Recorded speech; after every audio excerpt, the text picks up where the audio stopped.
அனைவருக்கும் வணக்கம்.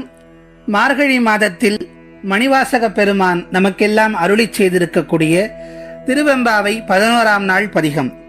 மாணிக்கவாசகர் தன்னுடைய முதல் 10 பாடல்களில் சிவபெருமானுடைய பெருமைகளை எல்லாம் சொல்லி அவரை போற்றி துதிக்க வேண்டும் என வீட்டிலே உறங்கிக் கொண்டிருக்கக்கூடிய தோழிமார்களை எழுப்புவதாக அந்த 10 பதிகங்களும் அமைந்திருந்தன.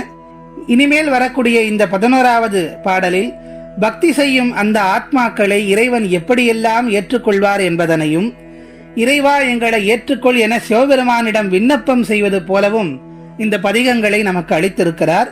முதலில் பதிகம் என்ன என்பதை பார்த்துவிட்டு வரலாம். மொய்யார் தடம் பொய்கை புக்கு முகேர் என கையால் குடைந்து குடைந்து உன் கழல் பாடி ஐயா வழியடியோம் வாழ்ந்தோம் கான் ஆரழல் போல் செய்யா வெந்நீர் ஆடி செல்வா சிறுமருங்குள் மையார் தடங்கன் மடந்தை மணவாளா ஐயா நீ ஆட்கொண்டருளும் விளையாட்டில் உய்வார்கள் உய்யும் வகையெல்லாம் உய்ந்தொழிந்தோம் எய்யாமல் காப்பாய் எமையேலோர் எம்பாவாய் என்பது மணிவாசகப் பெருமான் நமக்கெல்லாம் பரிவோடு அருளிச் செய்திருக்கக்கூடிய 11ஆம் நாள் திருவெம்பாவை பதிகம். இந்த பதிகத்தில் மணிவாசகப் பெருமான் பெண்களை எல்லாம் ஒரு வழியாக எழுப்பிவிட்டு இன்று முதல் நீராடுவதற்கு, மார்கழி நீராடுவதையும் அந்த இயற்கை சூழலையும் இறைவனுடைய புகழையும் நமக்கு விவரித்து சொல்லுகின்றார். வரிக்கு வரியான விளக்கத்தை பார்க்கலாம். மொய்யார் தடம் பொய்கை புக்கு முகேர் என கையால் குடைந்து குடைந்து உன் கழல் பாடி ஐயா வழியடியோம் வாழ்ந்தோம் கான். வண்டுகள் மொய்க்கக்கூடிய மலர்களை கொண்ட அந்த பொய்கையிலே, அந்த தடாகத்திலே முகேர் என குதித்து, முகேர் என்று சொல்லக்கூடிய சப்தம் எழும் வகையில் குதித்து நீரை குடைந்து குடைந்து நீந்தி அந்த நீர் சப்தம் மறையும் விதமாக உன்னுடைய கழல்களை எல்லாம் எண்ணி பாடிக்கொண்டிருக்கிறோம், எங்களுக்கு அருள் செய் இறைவா என்று இறைவனை கேட்கின்றார்கள். அந்த பொய்கையினுடைய சிறப்பையும் சொல்லுகிறார்கள். அந்த பொய்கையிலே நிறைய மலர்கள் பூத்து குலுங்குகின்றன. அந்த மலர்களில் உள்ள தேனை உறிஞ்சுவதற்காக வண்டுகள் வந்து மொய்க்கின்றன. அப்படிப்பட்ட குளத்திலே நாங்கள் நீராடுவதற்காக வந்திருக்கிறோம்.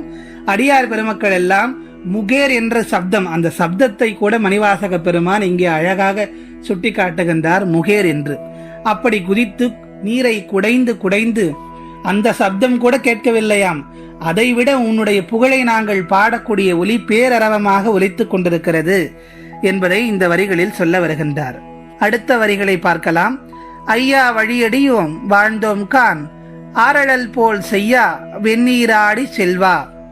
தொடர்ந்து இந்த பாவை நோன்பை நாங்கள் நோற்பதை ஈசனை நீங்கள் அறிவீர்கள். வழி வழியாக இந்த பாவை நோன்பை நாங்கள் நோற்று கொண்டிருக்கிறோம். இதற்கு முன்னால் எங்களுடைய மூதாதையர்கள் இந்த பாவை நோன்பை ஏற்றார்கள். இன்றைக்கு நாங்கள் அதை சிறப்போடு செய்து கொண்டிருக்கிறோம். இப்படி வழி வழியாக நாங்கள் இந்த பாவை நோன்பு நோற்பதை நீங்கள் அறிவீர்கள். சிவந்த தழலான எம்முடைய ஈசனே, ஆரழல் போல் செய்யா சிவந்த தழல் கொண்ட ஈசனே, வெந்நீர் ஆடி நீங்கள் வெந்நீர் அடைந்த விமலனே, செல்வமே சிவபெருமானே என்று சிவபெருமானின் உடைய உயர்வுகளை பெருமைகளை எல்லாம் இங்கு சொல்லுகின்றார். அடுத்த வரிகளில் நேற்றைய பதிகத்தில் நாம் சொல்லியிருப்போம், சிவனை நாம் தனியாக பிரித்து பார்க்க முடியாதென்று. அதை மீண்டும் இங்கு நமக்கு சுட்டி காட்டுகின்றார். சிறுமருங்குள் மையார் தடங்கன் மடந்தை மணவாளா. என்றைக்கு நாம் சிவபெருமானை வழிபடுகின்றோமோ நம்மை அறியாமலேயே நாம் அம்பிகையும் சேர்த்துத்தான் வழிபடுகின்றோம். அதைத்தான் இங்கு சொல்லுகின்றார். குறுகிய இடையும் மையிட்ட விரிந்த விழிகளையும் கொண்ட உமை அம்மையினுடைய தலைவா பெருமானே என்று சொல்லுகின்றார். அடுத்த வரிகளில் ஐயா நீ ஆட்கொண்டு அருளும் விளையாட்டில் உய்வார்கள் உய்யும் வகையெல்லாம் உய்ந்தொழிந்தோம் எய்யாமல் காப்பால் எமையேலோர் எம்பாவாய். சிவபெருமான் ஆன்மாக்களை எப்படியெல்லாம் ஆட்கொண்டு அருளுகிறார்? எல்லோரையும் ஒரே மாதிரியாக ஏற்றுக்கொள்வதில்லை. ஒவ்வொரு இடத்திலேயும் ஒவ்வொரு திருவிளையாடல்களை எல்லாம் செய்து அந்த ஆன்மாக்களுக்கு முக்தியை கொடுக்கின்றார். அதைத்தான் சொல்ல வருகின்றார். நீ ஆன்மாக்களை ஆட்கொண்டு அருளும் விளையாட்டில் அவை எந்த விதமான இன்பங்களை அடையுமோ அப்படி அத்தனை விதமான இன்பங்களையும் இந்த நோன்பிலேயே நாங்கள் அடைந்து விட்டோம். உள்ளம் கசிந்துருகும் இந்த பேரின்ப நிலை என்றும் எங்களுக்கு நிலைத்திருக்க செய்வாய். அருளுவதில் எங்களை ஏய்த்து விடாமல் எப்போதும் எம்மை காத்துவா இறைவா. அதற்கு உன்னை எப்போதும் நாங்கள் துதித்திருப்போம் என்று மணிவாசக பெருமான் இங்கு குறிப்பிடுகின்றார்.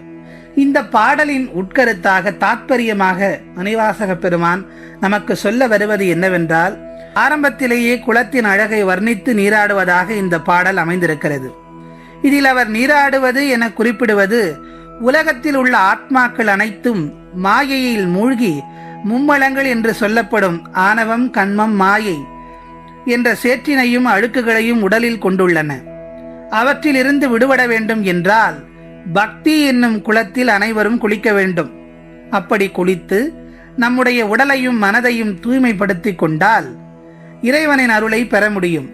அப்போதுதான் இறைவன் நம்முடைய பக்தியை மனமகிழ்ச்சியுடன் ஏற்றுக்கொண்டு நம்முடைய ஆத்மாவை ஆட்கொண்டு முக்தி என்னும் பெரும் பேற்றை நமக்கு அருள்வார் என்று மணிவாசக பெருமான் குறிப்பிடுகின்றார். இறைவனின் அருளை பெற வேண்டும் என்றால் முதலில் உலக இன்பங்களாகிய மாயையிலிருந்து அனைவரும் விடுபட வேண்டும் என்பதை இந்த பாடலில் மாணிக்கவாசகர் வலியுறுத்துகின்றார். எனவே அதிகாலையில் இந்த அற்புதமான மார்கழி நாளில் எழுந்து இறைவனை தேடும் முயற்சியில் இறங்குவோம். அன்பில் அகப்பட்டுக் கொள்ளும் அந்த அற்புத கற்பகத்தை நாம் சொந்தமாக்கிக் கொள்வோம். வா, உள்ளன்போடு ஈசனை காதலித்தால் அவன் என்றும் எப்போதும் நம்மை அருகிருந்து காப்பான். இது உறுதி. அவனுக்கு ஏற்கவே தெரியாது. சொன்ன சொல்லை உறுதியாக காக்கும் கருணை மிகுந்த தெய்வம் அவன். நீயும் உணர்ந்து கொள்வாய். வா, ஈசன் நம்மை ஆட்கொள்ளும் போது எழும் ஆனந்தம் இருக்கிறதே, அதை எந்த சொல்லாலும் சொல்லிட முடியாது என்று மணிவாசக பெருமான் இங்கே குறிப்பிடுகின்றார். அந்த அனுபவத்தை, அந்த ஆனந்தத்தை அனுபவித்தால் மட்டும்தான் புரியும். ஆகவே நாம் அனுபவிக்க வேண்டும் என்று தோழிமார்களை மட்டுமல்ல நம்மையும் சேர்த்து இறைவனை வழிபடுவதற்கு, இறைவனுடைய புகழை பாடுவதற்கு அழைக்கின்றார்.